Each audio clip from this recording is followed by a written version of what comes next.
Assalamualaikum warahmatullahi wabarakatuh. Apa kabar kalian semua? Semoga kalian dalam keadaan sehat, dilancarkan rezekinya, dan dimudahkan segala urusannya, dan penuh dengan kebahagiaan.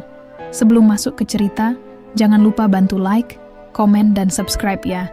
Semoga kalian semua selalu dalam lindungannya. Hujan turun sejak siang tadi.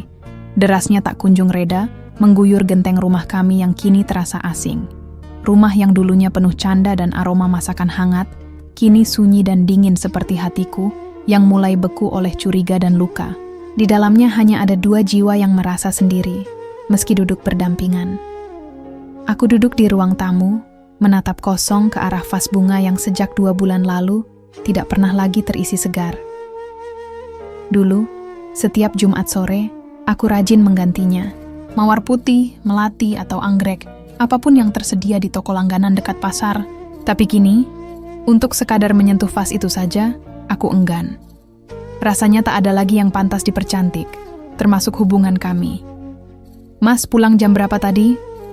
tanyaku, mencoba menyembunyikan ketegangan dalam suaraku.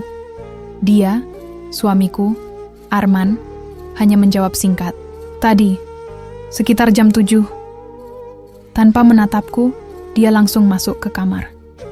Bau parfum wanita masih menempel samar di jaketnya. Aku mencium aroma itu bukan karena berlebihan curiga, tapi karena itu bukan aroma parfumku. "Aku bukan pelakor seperti yang kamu tuduhkan padaku," kataku lirih, lebih kepada diriku sendiri. Dulu, aku kira pernikahan hanya butuh cinta dan kesetiaan. Tapi ternyata, bahkan kesetiaan pun bisa diputarbalikkan jika salah satu pihak memilih untuk bermain peran. Dan Arman, pria yang aku nikahi 8 tahun lalu, dengan mata berbinar dan hati yang penuh harap, kini jadi sosok yang aku bahkan tak sanggup kenali. Semua mulai berubah sejak 1 tahun terakhir. Awalnya kecil, dia sering pulang malam dengan alasan lembur. Lalu HP-nya mulai dikunci, dijauhkan dariku bahkan ketika dia ke kamar mandi. Setelah itu, entah bagaimana, dia mulai menuduhku. "Aku tahu kamu ada hubungan dengan bosmu," tuduhnya suatu malam, tanpa aba-aba. Aku mengernyit, terkejut setengah mati. "Apa maksud Mas?" "Jangan pura-pura nggak tahu. Aku lihat sendiri chat kalian, kamu manja banget ke dia." Aku tertawa kecil, pahit. "Itu urusan kerja, Mas. Kamu tahu betul aku selalu menjaga batas. Tapi kamu suka dia, kan?" Pertanyaan itu seperti cambuk yang menghantam wajahku. Dari mana datangnya semua tuduhan itu? Aku yang setiap hari pulang tepat waktu, yang tak pernah membalas rayuan laki-laki lain di kantor, bahkan yang menolak ajakan makan siang hanya karena takut disalahartikan, dituduh berselingkuh, yang lebih menyakitkan, dia percaya tuduhannya. Tanpa bukti, tanpa bertanya, tanpa mau mendengarkan. Aku mencoba bersabar, berulang kali. Demi anak-anak, demi rumah tangga yang sudah kami bangun bertahun-tahun. Tapi ketika tuduhan itu mulai merusak caraku melihat diri sendiri, aku mulai lelah. Dan suatu malam, ketika anak-anak sudah tidur, aku memberanikan diri menyuarakan pertanyaan yang mengendap lama. "Mas, kamu benar-benar yakin aku selingkuh?" Dia menatapku dingin. "Iya, aku yakin kamu sudah nggak setia." Aku tersenyum, kecut. Kalau aku tanya balik, "Mas berani jawab jujur?" Dia mengernyit. "Apa maksud kamu? Apa Mas setia? Apa Mas yakin gak pernah melakukan sesuatu yang melanggar kepercayaan?" Aku laki-laki. Wajar kalau sesekali wajar. Aku potong kalimatnya. Suaraku meninggi, meski berusaha ku tahan agar anak-anak tidak terbangun. "Jadi karena kamu laki-laki, kamu anggap selingkuh itu wajar?" Dia terdiam, entah karena marah atau bingung harus menjawab apa. "Kalau aku bicara seperti itu, kamu pasti akan langsung menceraikanku. Tapi karena kamu lelaki, kamu minta aku maklum." Aku bangkit berdiri, tanganku bergetar. Bukan karena takut, tapi karena amarah yang terlalu lama ku pendam. "Mas tuduh aku pelakor, pengganggu rumah tangga orang. Padahal aku cuma istri yang berusaha bertahan dari semua sikapmu yang berubah. Sementara kamu Kamu sendiri yang diam-diam dekat dengan istri orang. Arman mendongak. Jaga ucapan kamu. Aku tahu kamu dekat dengan Vina, istri teman kerjamu sendiri. Dia terperanjat dan untuk pertama kalinya selama berbulan-bulan, wajahnya menunjukkan rasa bersalah. Aku tersenyum, getir. Jadi, siapa pelakor sebenarnya? Sebenarnya aku tahu sejak lama. Vina bukan wanita yang asing bagiku. Kami bahkan pernah liburan bersama, sekeluarga, tahun lalu ke Jogja. Aku, Arman, anak-anak kami, dan pasangan itu, Vina dan Dedi, suaminya. Saat itu, Vina terlihat seperti perempuan baik-baik, ramah, hangat, dan bahkan akrab denganku. Kami bertukar resep, bercanda soal drama Korea, dan saling bertanya tentang pendidikan anak. Tapi sejak liburan itu, ada sesuatu yang terasa aneh. Arman mulai sering menyebut nama Vina dalam obrolan sehari-hari. Katanya, Vina pintar bicara, enak diajak diskusi, sekali dua kali mungkin terdengar wajar. Tapi lama-lama, dia membandingkanku dengannya. Kalau kamu bisa kayak Vina, yang sabar dan kalem, aku betah di rumah, katanya suatu malam. Aku hanya diam, karena aku tahu yang dikaguminya bukan hanya kepribadian Vina, tapi ada hasrat yang tak bisa disembunyikan dari cara dia mengucapkan namanya. Dan ternyata, dugaanku benar. Dari pesan WhatsApp yang tak sengaja aku lihat saat dia mandi, hubungan mereka sudah lebih dari sekadar teman kerja. Mereka membahas tempat makan yang baru mereka kunjungi berdua, dengan emoji hati dan kata-kata manis. Ada juga foto selfie mereka di dalam mobil Arman, mobil yang dibeli dari tabungan bersama kami. Aku menangis malam itu, tapi bukan karena patah hati. Aku menangis karena aku masih berharap semua itu tidak nyata. Tapi kenyataan tidak akan berubah, hanya karena aku ingin berpura-pura. Dan lucunya, ketika aku konfrontasi, dia balik menuduhku. Aku dituduh punya hubungan dengan bosku hanya karena aku dapat promosi kerja. Katanya, nggak mungkin kamu naik jabatan segitu cepat kalau nggak ada apa-apa. Padahal, aku bekerja siang malam, lembur, membawa kerjaan ke rumah, belajar Excel dan data analisis dari YouTube karena aku tahu aku harus lebih kompeten. Tapi semua usahaku dianggap cuma karena aku dekat dengan atasan ironi. Aku dituduh pelakor. Sementara yang menyelinap ke rumah tangga orang lain justru suamiku sendiri. Dan parahnya, dia tetap merasa paling benar. Aku tahu banyak orang akan menyalahkanku, karena di mata mereka, perempuan selalu lebih mudah dicap sebagai perusak rumah tangga. Sementara laki-laki, jika berselingkuh cukup minta maaf dan dianggap khilaf. Tapi aku tidak akan tinggal diam, karena aku tahu harga diriku lebih berharga dari sekadar status istri. Mas, kamu tahu kenapa aku nggak langsung pergi dari rumah ini meski tahu kamu selingkuh? Tanyaku suatu malam, ketika suasana sudah agak tenang, dia menggeleng pelan. Karena aku ingin anak-anak tahu siapa yang sebenarnya menghancurkan keluarga ini, biar mereka lihat sendiri siapa yang memilih untuk mendua. Aku tidak ingin membuat anak-anak membenci ayahnya. Tapi aku juga tidak ingin mereka tumbuh dengan contoh yang salah soal cinta dan pernikahan. Aku ingin mereka tahu bahwa cinta sejati tidak menyakiti, dan kesetiaan bukan pilihan, tapi komitmen. Dan jika suatu hari aku memutuskan untuk pergi, itu bukan karena aku menyerah, tapi karena aku mencintai diriku sendiri cukup besar untuk tidak terus disakiti. Aku bukan pelakor seperti yang kamu tuduhkan padaku, Mas. Karena pelakor aslinya kamu sendiri. Aku bukan pelakor seperti yang kamu tuduhkan padaku, Mas. Karena pelakor aslinya kamu sendiri, ia terpaku. Tak ada kata-kata yang keluar dari mulutnya. Mungkin karena dia sadar, selama ini dia hanya sibuk menyusun alibi, menuding, mengalihkan, membangun cerita palsu yang menyudutkanku. Padahal dia sendiri yang tengah bermain api, membakar rumah tangga yang kami bangun dari nol. Aku berdiri menatapnya, mata kami bertemu. Tapi tak ada cinta di sana, hanya kacamata luka yang saling mencerminkan kebohongan. Rasanya seperti berdiri di depan seseorang yang memakai topeng yang sangat rapat, hingga wajah aslinya terkubur. Kalau aku pelakor, mana buktinya, Mas? Mana? Satu saja bukti bahwa aku mengganggu rumah tangga orang. Suaraku bergetar, bukan karena lemah, Tapi karena aku menahan emosi yang selama ini terus mendesak keluar, tapi kamu, aku bisa tunjukkan semua chatmu dengan Vina. Bahkan video saat kamu masuk ke apartemennya. Aku tahu semuanya. Dan aku diam selama ini, karena aku masih ingin menyelamatkan ini semua. Matanya membelalak. Kamu ngintilin aku tertawa.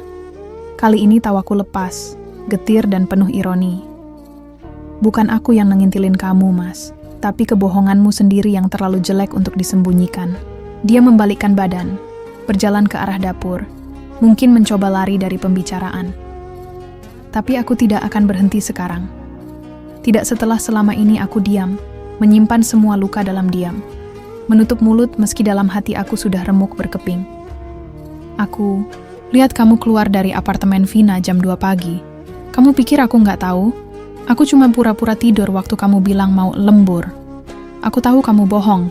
Mobil kamu sempat parkir di basement Tower C, ada CCTV-nya. Dia berbalik. Kamu sengaja pasang orang buat ngawasin aku? Aku pasang kebenaran, Mas. Karena kamu terlalu pintar bermain peran. Jadi aku harus pastikan mana yang nyata, mana yang acting. Dia terdiam, matanya mulai memerah. Tapi bukan karena menyesal. Hanya karena dia tahu topengnya sudah sobek. Selama ini kamu bilang aku berubah. Kamu bilang aku nggak sehangat dulu, nggak seramah dulu. Tapi kamu lupa, Mas. Aku berubah karena kamu juga berubah. Aku bukan batu. Aku luka, aku lelah. Aku juga ingin dimengerti. Tapi yang kamu lakukan hanya menuntut, dan menuduh. Dia tertunduk. Tapi aku tahu, belum tentu karena dia sadar. Bisa jadi karena dia bingung mencari alasan baru yang bisa menyelamatkan wajahnya. Apa kamu pernah tanya kenapa aku makin diam? Karena setiap kali aku bicara, kamu bilang aku mengomel. Apa kamu pernah tanya kenapa aku makin jarang tersenyum? Karena setiap kali aku mencoba mendekat, kamu menjauh. Dan kamu malah mendekati wanita lain. Aku menahan napas, memejamkan mata. Kenangan-kenangan buruk mulai menari dalam kepala. Malam-malam, panjang ketika aku menangis diam-diam di kamar mandi. Hari-hari ketika aku memasak menu favoritnya, tapi dia hanya mencicipi sedikit lalu pergi ke kamar tanpa komentar. Suara notifikasi HP-nya yang hanya dibuka diam-diam, sambil memunggungiku. Aku sudah tahu sejak awal, tapi aku terlalu takut untuk mengakuinya. Aku nggak mau anak-anak tahu semua ini, Mas. Tapi mereka lebih pintar dari yang kita kira. Mereka mungkin belum bisa mengungkapkan, tapi mereka bisa merasakan. Mereka lihat kamu jarang menyentuh kepalaku seperti dulu. Mereka lihat kamu lebih sering di balkon dengan HP daripada main sama mereka. Mereka tanya kenapa kamu nggak pernah pulang bareng kita ke rumah mama lagi. Aku sibuk, katanya pelan, suaranya nyaris tak terdengar. Sibuk selingkuh? Iya, jawabku, cepat. Aku capek, Mas. Aku capek jadi orang yang selalu kamu salahkan. Aku capek jadi istri yang dicurigai, tapi kamu bebas main belakang. Aku bukan robot. Aku bukan pembantu. Aku istrimu. Tapi kamu perlakukan aku seperti beban. Aku terduduk. Kurasakan pundakku berat menanggung beban yang selama ini kupendam sendiri. Aku ingin berteriak, tapi suaraku hanya keluar lewat bisikan yang penuh kepedihan. Kamu pernah bilang, kamu kerja keras demi keluarga. Tapi kenyataannya, kamu lebih banyak menghabiskan waktu untuk dia daripada untuk kami. Kamu pikir anak-anak butuh uangmu? Enggak, Mas. Mereka butuh waktu. Mereka butuh ayah. Mereka butuh rumah yang hangat, bukan rumah yang penuh rahasia. Dia hanya terdiam. Kali ini tidak ada sangkalan, tidak ada pembelaan. Dan disitulah aku tahu, bukan aku yang gagal sebagai istri, tapi dia yang gagal sebagai suami. Malam itu, aku tidur sendiri. Di kamar anak, sambil mendekap keduanya yang kini jadi satu-satunya alasan aku bertahan. Aku pandangi wajah mereka yang polos dalam tidur. Hati kecilku berbisik, untuk mereka aku harus tetap kuat. Tapi tidak dengan bertahan dalam luka, tapi dengan memilih yang lebih sehat. Besok pagi aku akan bicara dengan Mama. Aku akan ceritakan semuanya. Aku akan bicara dengan Dedi, suami Vina, supaya dia tahu siapa sebenarnya yang mengkhianati. Aku tidak peduli lagi apa kata orang, karena Aku tahu siapa diriku. Dan aku akan berdiri untuk kebenaran. Karena aku bukan pelakor. Aku seorang istri yang disakiti. Dan pelakor sebenarnya tinggal di dalam rumah ini.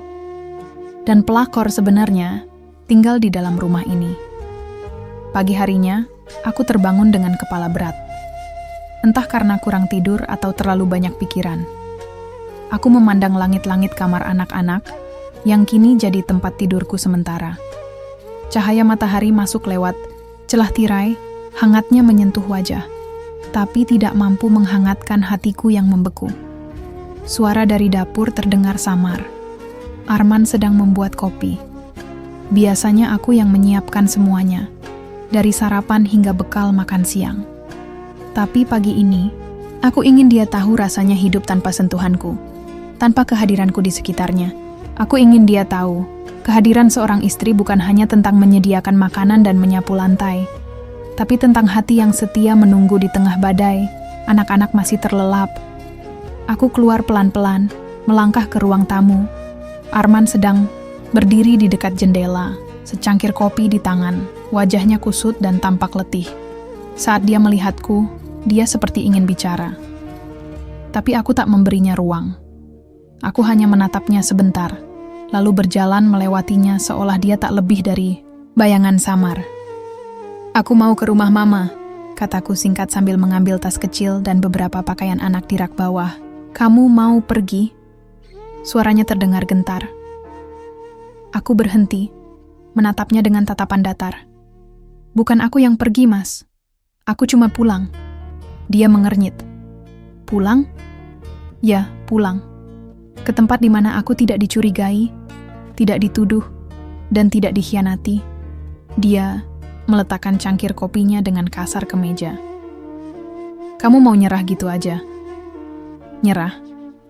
Aku tertawa pendek. Kamu pikir aku baru menyerah hari ini? Mas, aku sudah bertahun-tahun bertahan sendirian. Aku nggak menyerah hari ini. Aku hanya memilih menyelamatkan diriku sendiri sebelum semuanya terlambat. Apa karena Vina? Kamu cemburu, ya? Pertanyaannya membuatku ingin melempar sesuatu ke arahnya. Tapi aku memilih diam. Diamku kali ini bukan karena pasrah, tapi karena marah yang sudah terlalu lelah untuk dijelaskan. Kalau kamu cinta dia, kenapa nggak sekalian kamu tinggal sama dia? Kenapa kamu masih pulang ke rumah ini? Tanyaku tajam, menahan air mata. Karena ini rumahku juga. Rumah? Atau tempat persinggahan sebelum kamu kepelukan dia? Tamparan itu bukan dari tanganku, tapi dari kata-kataku sendiri. Dan dia tahu, kali ini aku tidak sedang meledak-ledak tanpa dasar. Aku bicara dari luka yang dalam, dari hati yang sudah lelah dibohongi. Aku menunduk, mengambil tas anak-anak. Aku akan tinggal sementara di rumah mama. Aku butuh ruang. Kamu juga. Mungkin kamu bisa mikir jernih di sini, tanpa aku yang selalu kamu salahkan. Kamu mau bawa anak-anak? Nadanya mulai meninggi. Kenapa enggak? Mereka anakku juga. Dan aku lebih percaya, aku bisa jaga mereka daripada kamu yang sibuk chatting mesra sama istri orang. Dia terdiam. Lagi. Matanya mulai gelisah. Mungkin karena dia tahu aku benar.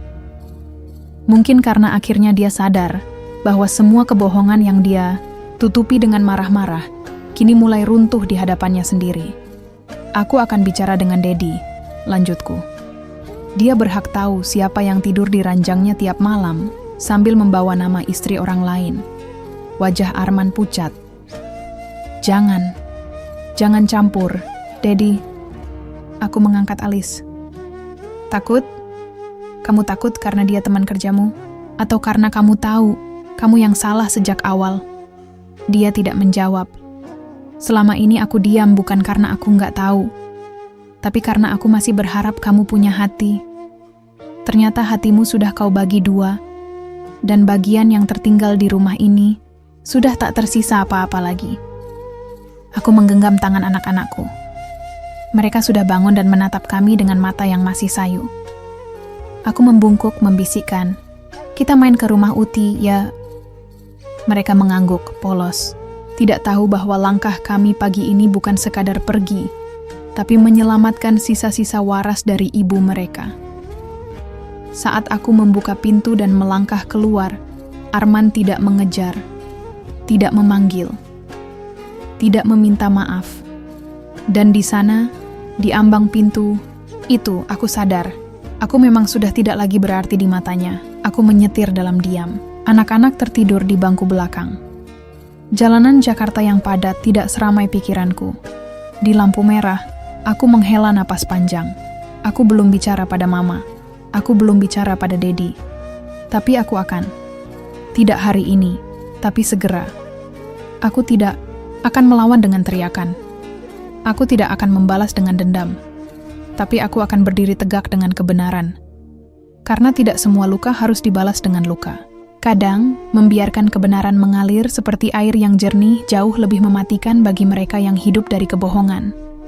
Aku bukan pelakor, Mas. Dan sekarang, aku akan buat semua orang tahu siapa yang sebenarnya merusak rumah tangga ini. Dan sekarang, aku akan buat semua orang tahu siapa yang sebenarnya merusak rumah tangga ini. Hari itu juga aku duduk di ruang tamu rumah Mama, menggenggam cangkir teh yang sudah dingin sejak sejam lalu. Mama menatapku dari balik kacamata bacanya, matanya berkabut, namun tajam menelisik luka yang tak sanggup kusembunyikan lagi. Kamu jangan pendam sendiri, Nak. Ceritakan semuanya. Mama bisa terima apapun, asal kamu jangan lagi simpan luka sendirian. Aku menarik napas panjang. Suaraku pelan, tapi tiap katanya membawa bara. Arman selingkuh, Ma. Dan perempuan itu, istri orang juga. Istrinya rekan kantornya sendiri. Mama menatapku lama, sebelum akhirnya menggeleng pelan. Innalillahi, astaghfirullah. Ya Allah, Arman, kenapa tega dia? Air mata yang sudah kutahan akhirnya jatuh juga, tapi bukan karena sedih semata. Ada kelegaan kecil. Karena akhirnya aku tak sendiri lagi menanggung semuanya. Aku diam selama ini, Ma. Aku tahu lebih dulu dari yang Mama kira. Tapi aku terus berharap dia berubah. Aku pikir, kalau aku sabar, dia akan sadar. Tapi ternyata kesabaran itu cuma dijadikan alasan buat terus menyakiti. Mama menggenggam tanganku erat. Kamu gak salah, Nak. Yang salah dia. Kamu sudah jadi istri yang luar biasa. Tapi kadang, kebaikan tidak bisa menyelamatkan orang yang tidak mau diselamatkan. Aku mengangguk. Dalam hatiku, kepercayaan yang pernah kubangun bersama Arman sudah tinggal puing-puing. Aku tak lagi mencari maaf. Yang kucari adalah kebenaran dan keberanian untuk melangkah keluar dari neraka yang selama ini kusebut rumah. Malam harinya, aku menunggu anak-anak tidur sebelum memberanikan diri menghubungi Dedi. Tanganku gemetar saat menekan nama kontaknya. Berkali-kali aku ingin batalkan, tapi suara dalam diriku berkata, "Sudah cukup kamu disakiti dalam diam." "Halo Mbak Rina." Suara di seberang terdengar lelah. "Mas Dedi, maaf ganggu malam-malam, tapi saya harus bicara. Tentang istri Mas, tentang Vina." Sunyi, lalu suara napas panjang terdengar dari seberang. Saya sudah curiga, Mbak. Tapi saya nggak punya bukti kuat. Aku menarik napas. Saya punya. Lalu aku ceritakan semuanya. Detail, tanggal-tanggal, lokasi, screenshot chat, video pendek dari CCTV parkiran apartemen tempat mereka sering bertemu. Semuanya. Tak ada yang kusisakan. Karena aku tahu, luka harus dibuka sampai ke akar kalau ingin sembuh.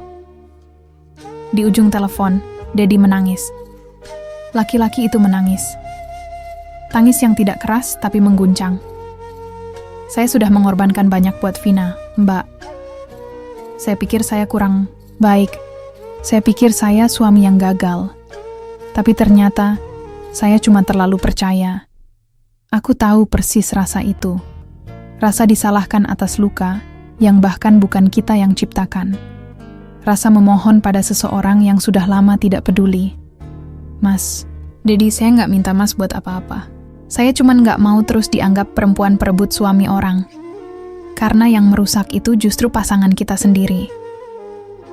"Aku ngerti, Mbak. Makasih. Makasih udah jujur. Aku janji, aku akan urus ini baik-baik."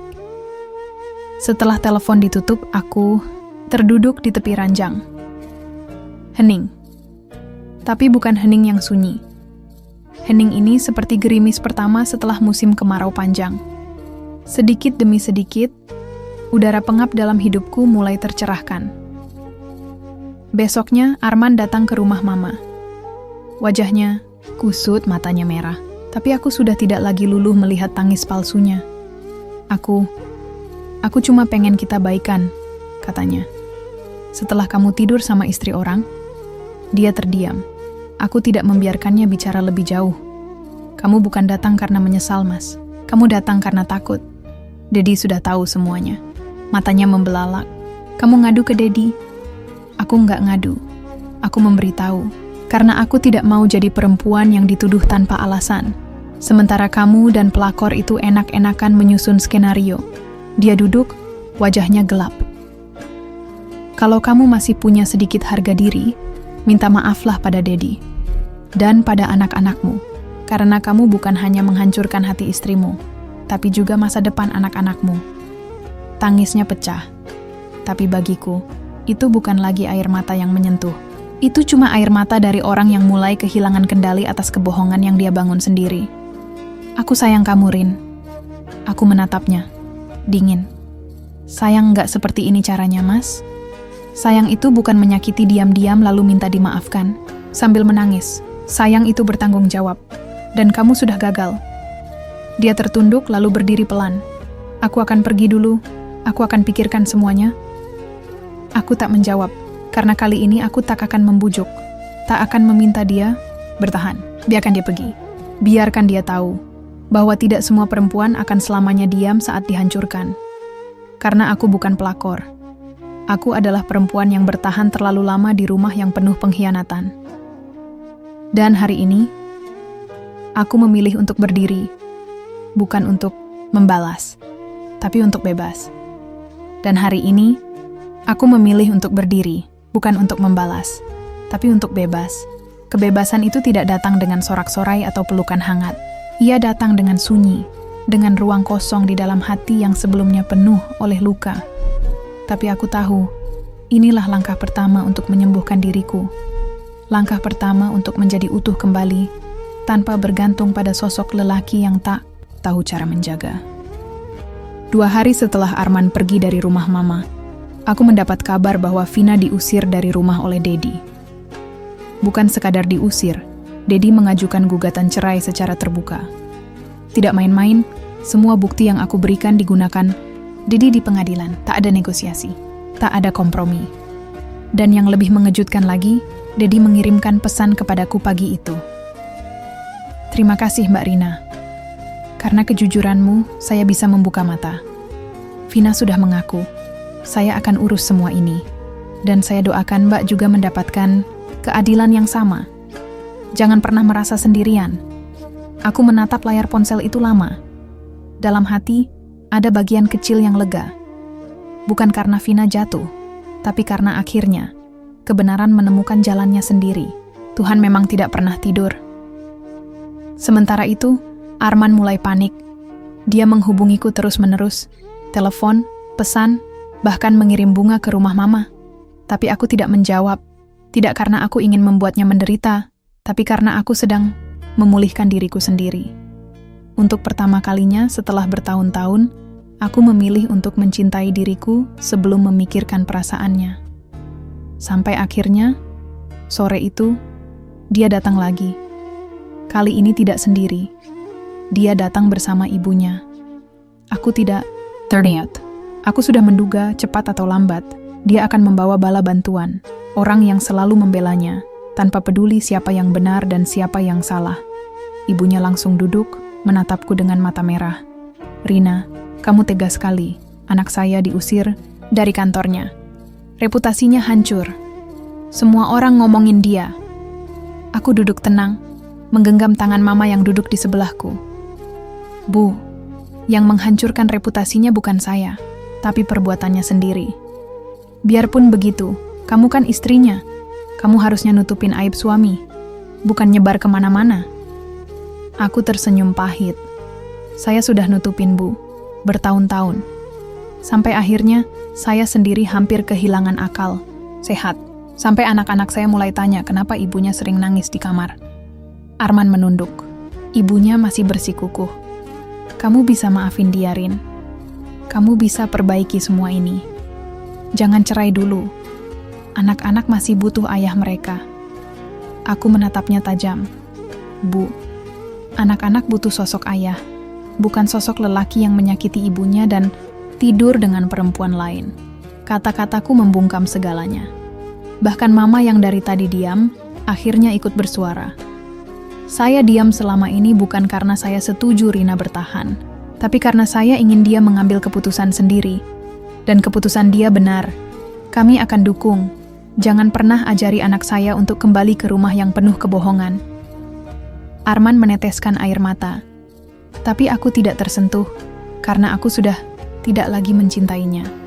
Aku hanya ingin menyelesaikan ini dengan damai. Tanpa dendam, tanpa luka tambahan. Aku akan ajukan cerai, Mas, kataku akhirnya. Dan kamu bebas. Bebas dari semua yang kamu anggap beban. Tapi kamu juga harus tanggung.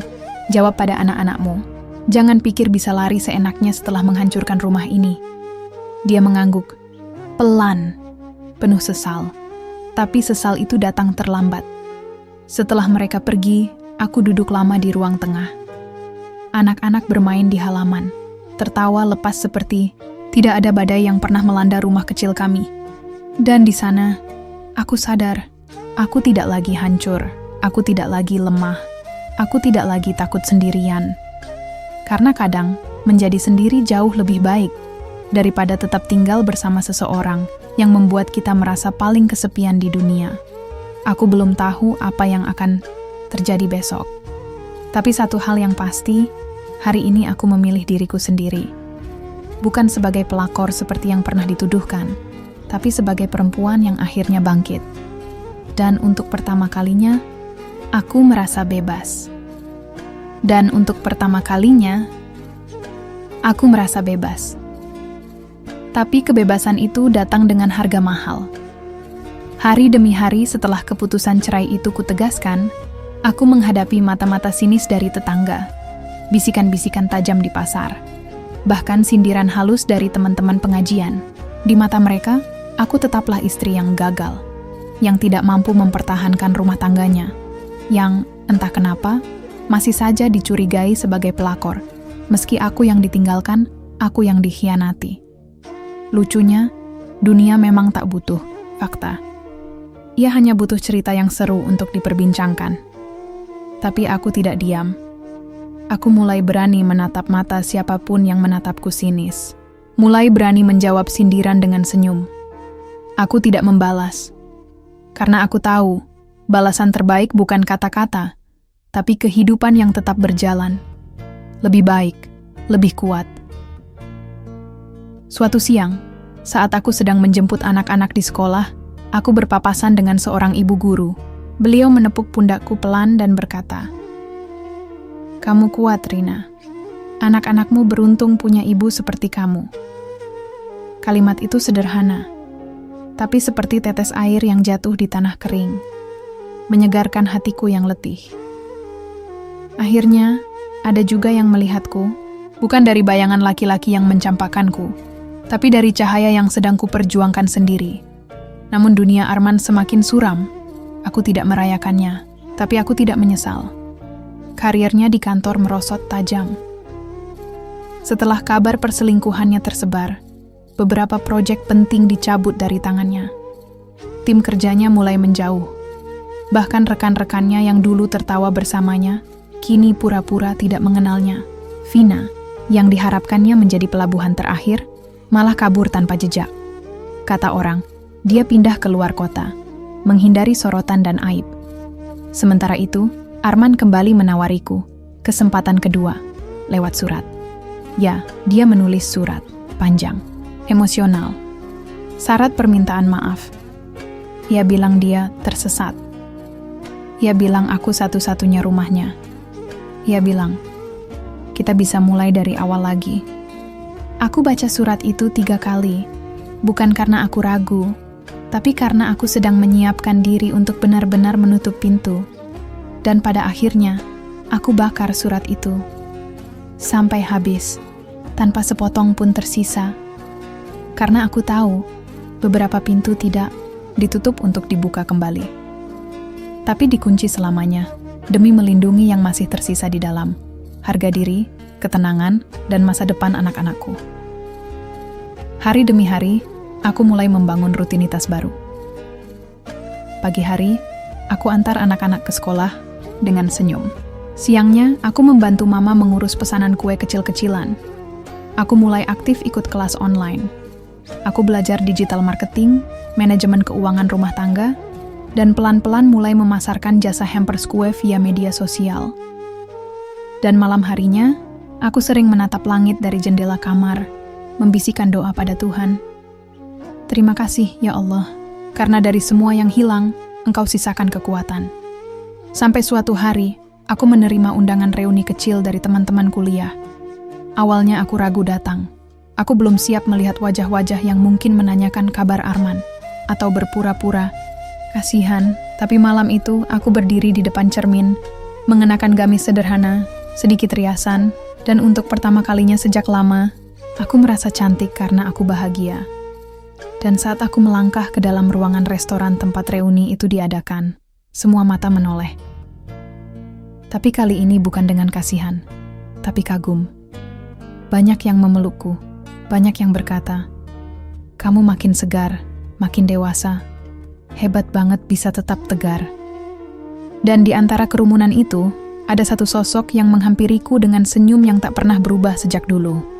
Reza, sahabat lamaku di kampus. Lelaki baik yang dulu sempat menyukaiku, tapi kalah cepat oleh Arman. "Kamu tetap seperti dulu, Rin. Tapi kali ini, kamu lebih bersinar." Aku tertawa. Sinar itu datang setelah banyak badai, Za. Dia tersenyum, tidak menjawab. Tapi sorot matanya hangat. Dan malam itu, untuk pertama kalinya setelah sekian lama, aku tertawa tanpa beban. Tertawa yang bukan dipaksakan. Tertawa yang datang dari hati yang mulai pulih. Ternyata benar. Setelah luka-luka dihitung, setelah air mata dikeringkan, akan tiba juga masa di mana hati belajar mencintai dirinya sendiri. Dan dari sana, dunia pun mulai membuka pintunya yang lain. Pintu yang tidak lagi mengarah ke luka, tapi ke harapan. Sejak malam reuni itu, Reza mulai sering menghubungiku. Awalnya hanya obrolan ringan, tentang masa kuliah, tentang kabar teman-teman lama, tentang anak-anak. Tapi perlahan, tanpa kusadari, obrolan itu menjadi candu yang kutunggu setiap malam. Dia tidak pernah mengungkit luka, tidak pernah memintaku membuka pintu, tapi dia selalu hadir. Diam-diam, tapi nyata. Hingga suatu sore, saat aku sedang menata parsel pesanan di ruang tengah, Reza datang ke rumah. Membawa 2 cup kopi dan sekotak donat favoritku dulu. Katanya kamu suka yang rasa tiramisu, katanya sambil nyengir. Aku tertawa. Kamu masih ingat aja? Gimana bisa lupa? Orang tiap ke kampus kita ribut cuma gara-gara kamu nggak kebagian donat. Kami tertawa. Tapi tawa itu tidak seperti dulu. Kini ada makna yang berbeda. Ada kenyamanan yang tumbuh bukan dari kenangan, tapi dari luka yang sama-sama sembuh. Setelah menemani anak-anak bermain di halaman, Reza pamit. Tapi sebelum beranjak, dia berdiri lama di depan pintu. "Rin," suaranya pelan. "Aku tahu kamu belum siap. Dan aku nggak minta jawaban sekarang. Tapi aku mau kamu tahu satu hal. Aku bukan datang untuk menggantikan siapapun. Aku datang karena aku ingin jadi bagian dari masa depanmu. Kalau kamu mengizinkan." Aku menatapnya lama, dalam. Ada getar di dada, tapi bukan getar trauma. Ini berbeda. Ini hangat. Aku tidak menjawab apapun malam itu. Tapi dalam diam, aku tahu hatiku sudah mulai menerima kemungkinan baru. Beberapa bulan berlalu. Proses perceraian selesai tanpa drama tambahan. Arman akhirnya menyerah. Ia menyetujui hak asuh anak jatuh padaku. Ia mengurus biaya sekolah, tapi tidak lebih. Kami tidak lagi berkomunikasi, kecuali soal anak-anak. Aku tidak membenci, tapi juga tidak menyimpan apapun. Aku memilih kosong, karena kosong itu damai. Bisnis hampersku berkembang pesat. Banyak pelanggan tetap dari kantor-kantor, bahkan ada pesanan dari luar kota. Aku mempekerjakan 2 tetangga yang butuh tambahan penghasilan. Mama semakin sehat, dan anak-anak tumbuh dengan tawa yang lebih sering terdengar. Dan aku mulai kembali menulis tentang luka, tentang bangkit, tentang bagaimana perempuan bisa berdiri setelah dihancurkan, tanpa harus membalas dengan kebencian. Tulisan-tulisanku dibagikan di media sosial. Banyak yang membaca. Banyak yang merasa terwakili. Banyak perempuan yang diam-diam mengirim pesan, mengatakan, "Kak, aku juga pernah seperti itu. Terima kasih sudah menuliskan yang aku tidak bisa ucapkan." Lalu suatu pagi, aku bangun dengan notifikasi email dari penerbit. Mereka tertarik menerbitkan kumpulan tulisanku menjadi buku. Aku terdiam lama, menatap layar, menangis. Tapi kali ini bukan karena sakit, tapi karena semua air mata yang pernah jatuh, akhirnya berbuah juga. Di hari peluncuran buku itu, Reza datang, bersama seikat bunga matahari dan 1 undangan. Ini bukan lamaran, ini undangan makan malam. Tapi, kalau malam itu kamu merasa nyaman, mungkin kita bisa bicarakan sesuatu yang lebih. Aku tertawa. Kamu gak pernah berubah ya, selalu sabar. Dia tersenyum. Karena cinta yang tumbuh dari sabar, gak akan mudah tumbang. Malam itu, di tengah gemerlap lampu kafe sederhana dan tawa anak-anak yang bermain di pojok ruangan, aku menyadari satu hal, bahwa hidup memang tidak pernah menjanjikan kebahagiaan tanpa luka. Tapi jika kita cukup berani untuk melewati badai, Tuhan akan selalu siapkan pelangi di ujungnya. Dan aku bukan pelakor. Aku adalah perempuan yang pernah dihancurkan, tapi memilih untuk berdiri. Bukan untuk membalas, tapi untuk hidup. Dan mencintai dari tempat yang lebih sehat, lebih tulus, lebih utuh. Akhirnya aku benar-benar bebas.